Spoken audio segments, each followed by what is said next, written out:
बिस्मिल्लाहिर्रहमानिर्रहीम। अस्सलाम वालेकुम। मैं हूं करामत मुगल और मेरे साथ हैं सईद बलोच साहब। सईद बलोच साहब, खान साहब जो बड़े मुकदमात बने हैं उनमें साइफर केस है, उनमें तोशाहाना केस है, उनमें 190 मिलियन पाउंड का एक केस डाला गया जिसमें डायरेक्ट लिंक करते थे नवाज शरीफ साहब के साहबजादे और बहरिया टाउन के मालिक जनाब मलिक मोहम्मद रियाज साहब, जो कि पूरी पाकिस्तानी पॉलिटिक्स को तकरीबन कंट्रोल करते हैं।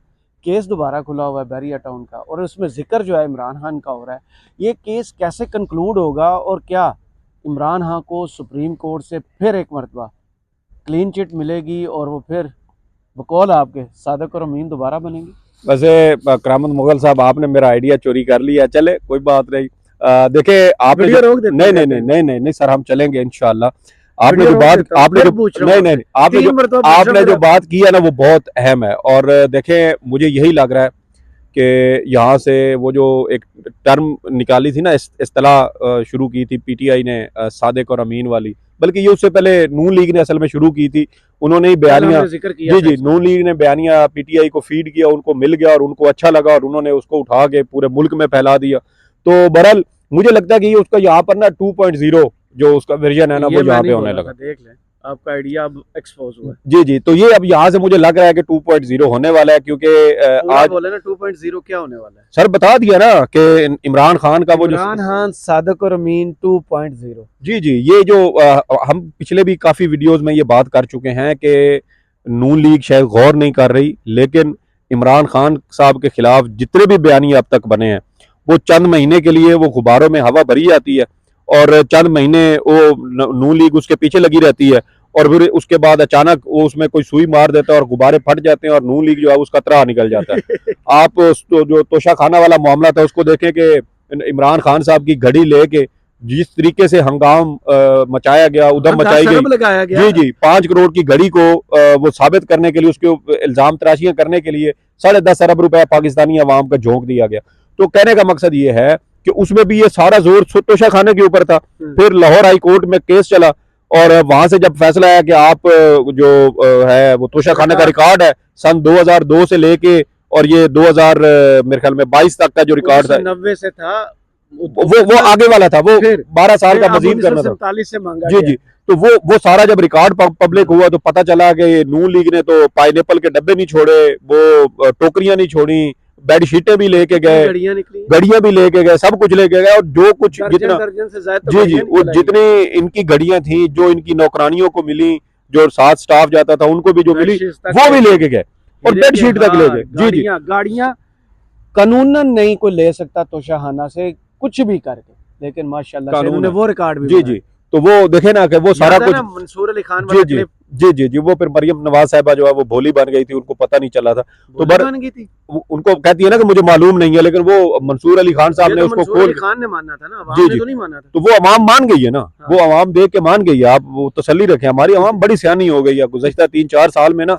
इमरान खान साहब ने जो शऊर, सियासी शऊर दिया है इस कौम को, वो इंशाल्लाह अगले बड़े अरसे तक हमारी कौम के काम आता रहेगा। और मेरे ख्याल में हर सियासी रहनुमा को चाहिए कि वो अपने सियासी कारकुनों की कोई इसी तरह शऊर दे, चीज़ों के बारे में आगाह करे, चीज़ों को समझने के लिए उनको जो समझे कि उनकी तरबियत करे। ये ज़रूरी है, क्योंकि जब तक देखे ना, अवाम यही है ना, इसी अवाम ने वोट देना है, इसी अवाम ने तब्दीली लानी है, इसी अवाम ने पाकिस्तान की बेहतरी के लिए काम करना है। तो जब तक आप उस अवाम की तरबियत नहीं करेंगे तो फिर वो कैसे एक अच्छे शहरी बन सकते हैं? मुमकिन है।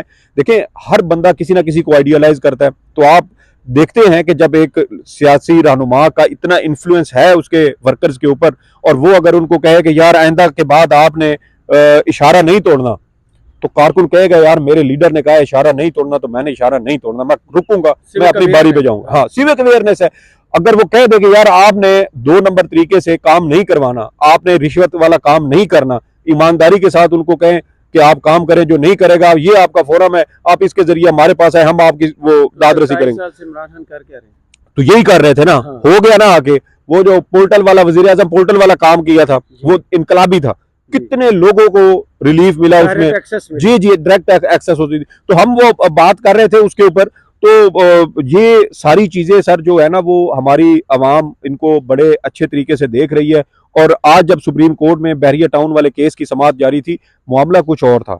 जी। बैरियर टाउन के जो वकील थे ना, इन्होंने दरखास्त की थी 2021 में। इसका फैसला तो आ चुका जी था जी, पहले। तो फैसला आ चुका था, इसके ऊपर इम्प्लीमेंटेशन बेंच बन चुका था। इसमें बैरियर टाउन 22 तकरीबन 22 एक साथ में 65 अरब रुपए तकरीबन जमा करवा चुका है, और टोटल जो रकम थी वो 460 अरब रुपए थी।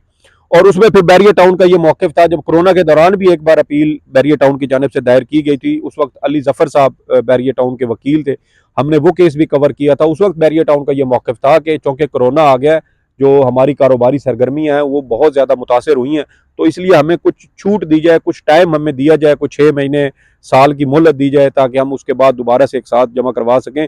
उस पर फिर जो जस्टिस फैसल अरब की सरबराही में एक बेंच था, जिसमें जस्टिस इजाजुल हसन साहब भी शामिल थे, तो उस इम्प्लीमेंटेशन बेंच ने उस वक्त ये कहा था कि ये जो फैसला आ चुका है ना, ये अब ये आपके कंसेंट से समझे कि ये है, इसके अंदर इम्प्लीमेंटेशन बेंच किसी किस्म का कोई रद्दो बदल या कोई तरमीम नहीं कर सकता। तो वो अपील खारिज हो गई, और इनको वो किस्तें वो देते रहे। फिर ये हुआ कि अब ये दोबारा इन्होंने 2021 में, ये 2020 की मेरे ख्याल में मैं आपको बात बता रहा हूँ, जब कोरोना पीक पे था, तो उसके बाद फिर 2021 में इन्होंने एक और अपील दायर कर दी। और अब उसमें यह मौक़िफ़ था कि भाई हमें कहा गया था कि सुप्रीम कोर्ट के फैसले में कि 16,500 समथिंग एकड़ जो है ना ज़मीन, वो बैरियर टाउन को दी जाएगी, जबकि जो मलीर डेवलपमेंट अथॉरिटी है या सिंध हुकूमत है, उन्होंने हमें दिया 11,000 एकड़। तो बाकी जो कोई 5,000 से ज़ायद एकड़ बनते हैं वो हमें नहीं दिए गए। इसलिए जब दूसरी पार्टी ने उस एग्रीमेंट की खिलाफ वर्जी कर दी है, तो इसलिए हम भी उसके पे आगे जो है वो अपनी किस्तें जमा नहीं करवाएंगे। तो बैरियर टाउन वाले जो है ना, वो अब 2022 में उन्होंने पता नहीं कौन से महीने में वो किस्त आखिरी जमा करवाई थी, उसके बाद से अब तक इन्होंने कोई किस्त ही नहीं जमा करवाई। जबकि सुप्रीम कोर्ट का जो 2019 का फैसला है, जो उस वक्त जस्टिस अजमत सईद शेख की सरबराही में जो बेंच बना, जो इस केस की समाअत कर रहा था, साकिब निसार साहब तो रिटायर हो गए ना 2019 के शुरू में, तो ये इसका जो फैसला था वो मेरे ख्याल में जुलाई के आखिर में। निसार साहब के बाद आपको याद होगा तारीखी वो लम्हात, जी जी, कितने दे सकते हैं? 1500 अरब से शुरू हुआ था। पठान के कारपेट वाला मजाक, वो 1500 अरब से शुरू हुआ था, और वो कम होता होता 460 अरब पे आके हुआ था। तो वो कहने का मकसद ये है कि जब 26 या 27 अगस्त थी कालमन डेट 2019 की, जब अजमत सईद शेख साहब रिटायर हुए थे, तो जो पहला चेक था ना सर, वो उन्होंने अपनी रिटायरमेंट के आखिरी रोज यहाँ सुप्रीम कोर्ट में वसूल किया था। तो कहने का मकसद ये है कि बैरियर टाउन वो सारी चीजें दे रही थी, लेकिन अब उसमें इनका ये था कि हमें चूंकि हमारे साथ खिलाफ वर्जी हो गई, और जो मुआहदा होता है ये दो फ्रीकैन के दरमियान होता है, एक फ्रीक बैरियर टाउन है, दूसरा फ्रीक जो है वो मलीर डेवलपमेंट अथॉरिटी वाले हैं।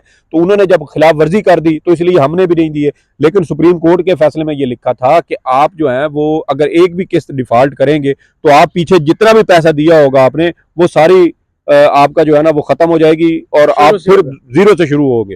तो अब देखना यह है कि सुप्रीम कोर्ट इस मामले के ऊपर क्या फैसला करती है, और क्या इनको इतनी जो है वो सहूलत दी जाती है। जो इमरान खान साहब वाला मामला है ना, केस की समाअत के दौरान हमने ये देखा कि जस्टिस काजी फाइज ईसा साहब जो है ना, वो जब बात पैसों पे आई, तो उन्होंने कहा जी हम इतने पैसे दे चुके हैं, और मजीद जो है उन्होंने कहा, जो सलमान असलम भट्ट साहब हैं जो बैरियर टाउन के वकील हैं नए, उन्होंने कहा कि मैं इसमें मजीद बैरियर टाउन से चेक करके आपको बता सकता हूँ। वहां से हिदायत साहब के वकील थे, जी जी, मैं वहां से हिदायत लेकर फिर आपको अदालत को सही इसके हवाले से जो भी रहनुमाई या मुआवनत है वो मैं इसमें कर सकता हूँ। तो उसी में फिर काजी साहब ने कहा कि हमने जो है वो सुना है कि पत्नी हमने कहीं नोट किया है कि ये जो रकूम की अदायगी हुई है, ये सारी बैरियर टाउन ने नहीं की, बल्कि कहीं और से भी हुई है। तो उनका असल में वो मामला था जो 190 मिलियन पाउंड वाला है ना, उस तरफ वो लेके जाना चाहते थे। हमें पहले ही पता था कि काजी साहब ये करेंगे, क्योंकि जब कोई भी चीफ जस्टिस किसी पॉलिटिकल एजेंडे के साथ आता है ना सर, देखें इसके ऊपर हमें काजी साहब अक्सर, आपको याद है जब ये प्रैक्टिस एंड प्रोसीजर वाला केस चल रहा था, तो बार बार कहते थे ये जज का हल्फ है, जज ने आइन और कानून के मुताबिक फैसला देना है। जी जी, तनख्वाह भी उसी के अवाम को, जी जी, वो बार बार आइन और कानून और हल्फ की जो है ना वो उसकी बार बार गवाही देते थे और उसका वो जिक्र करते थे। तो जज के हल्फ में तो शायद ये भी लिखा हुआ है कि वो अपना जो जाती उसका अनाद या उसका जो मफाद या किसी किस्म का जो उसकी जाती जो उसकी कोई ख्वाहिशात उसको कह लें, उसका वो उसके दबाव में या उसके असर में किसी किस्म का कोई फैसला नहीं करेगा। तो ये जो बार बार ये पीटीआई को, ये इमरान खान को टारगेट करने की कोशिश करते हैं, क्या इनको वही दुख तो नहीं है कि मेरे खिलाफ सदारती रेफरेंस पीटीआई की जानिब से खत्म होना?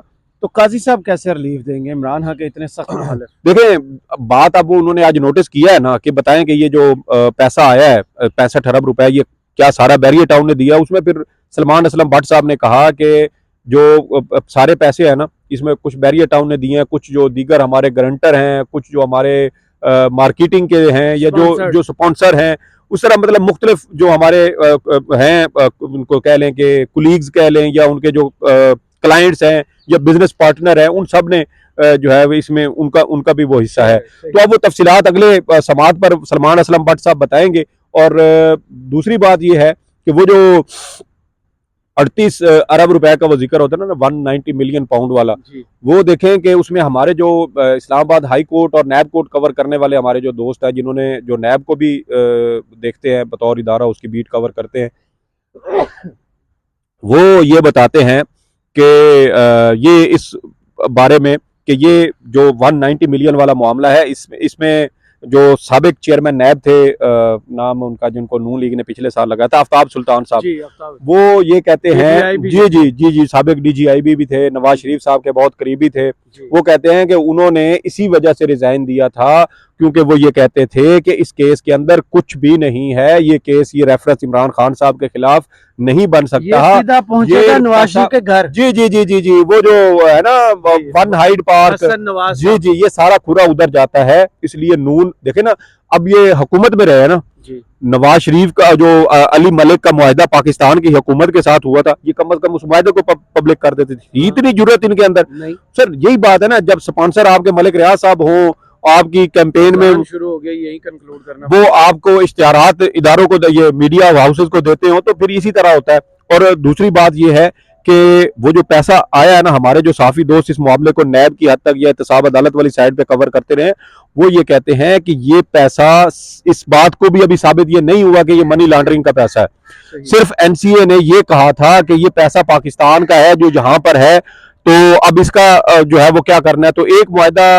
अली मलिक ने किया था NCA के साथ, वो मुआहदा है सीक्रेट, ऑफिशियल सीक्रेट जैसे होती है ना कि भाई ये हम इसको कॉन्फिडेंशियल है, हम इसको ये जो है ना वो जाहिर नहीं कर सकते। अगर NCA उस मुआहदे को, वो मुआहदा कभी भी मंजर आम पे नहीं आएगा, ठीक है, मैं करता हूँ, वो मुआहदा कभी भी मंजर आम पर नहीं आएगा। लेकिन अली मलिक साहब का पाकिस्तान की हुकूमत के साथ जो मुआहदा हुआ था वो ये था कि ये पैसा है, मैं ये बैंकिंग चैनल से वापस लाना चाहता हूं। तो हमारे दोस्तों के मुताबिक वो पैसा बैंकिंग चैनल से अली मलिक के जो बैंकिंग चैनल है उसके जरिए उनके नाम यहाँ पे सुप्रीम कोर्ट में पाकिस्तान में आया, और यहाँ पे, और वो पैसा रियासत पाकिस्तान का भी नहीं था। ये सारा प्रोपेगेंडा नून लीग के मीडिया विंग का बनाया हुआ था, शाहजेब खानजादा का वो रेत का महल खड़ा किया हुआ था। और मैं वही कह रहा था कि ये अब महल, जब ये तफसीलात यहाँ पे आएंगी ना, तो ये यहाँ पे अब इनको दोबारा समझ आएगी कि ये इनके साथ क्या हाथ हो गया है। दूसरी बात ये है कि जो सलमान असलम भट्ट साहब थे ना, जब उन्होंने चीफ जस्टिस साहब ने जिक्र किया कि वो एक मुआहदा हुआ था और उसकी रकम पाकिस्तान लाई गई है, तो वो मैंने उनको देखा कि वो बहुत जज्बाती हो गए और उन्होंने बड़े गुस्से में उन्होंने कहा कि क्या इन लोगों ने जो ये बातें करते हैं, क्या इन्होंने वो मुआहदा पढ़ा भी है? तो उन्होंने कहा, चीफ जस्टिस साहब ने कहा कि आप वो मुआहदा जो है वो अदालत में पेश कर दें। तो अब अगली समात में देखना है कि वो मुआहदा पेश होता है। और इमरान खान साहब के ऊपर जो इल्जाम बहुत अरसे से चला आ रहा है ना, मुझे लग रहा है कि पहले साकिब निसार साहब उल्टा होने के वो जी वो उधर ही जाएगा खुरा, फिर ये कभी इधर भागेंगे कभी उधर भागेंगे। और इमरान खान साहब को मेरे ख्याल में सुप्रीम कोर्ट ने शायद एक बार पहले भी सादिक और अमीन, वैसे सादिक और अमीन उन्होंने तो नहीं किया था, साकिब निसार साहब कहते थे यार मैंने तो 62(1)(f) का जो आर्टिकल है उसकी मैंने तशरीह की थी। तो सादिक और अमीन ही है ना सर, वो आप इतने सादे सर, वो बयानिया पॉलिटिकल बयान होते हैं, सियासतदान इन चीजों के साथ खेल जाते हैं। सुप्रीम कोर्ट के फैसले में किसी जगह ये नहीं लिखा हुआ था, और जज साहब अपने हद तक वो ठीक थे, लेकिन सियासतदान जो है वो अपना, उनका जो एंगल था उनका भी ठीक था कि भाई वो आर्टिकल जो है वो 62(1)(f) वो क्या कहते हैं उसको, सादिक और अमीन होने से मुताल्लिक, तो उसी चले जी आप खत्म करते हैं सर। चले, बहुत शुक्रिया सईद बलोच साहब, आपके तजिए का कमेंट्स में जरूर बताइए कि वीडियो आपको कैसी लगी। इजाजत दीजिए, अल्लाह हाफिज।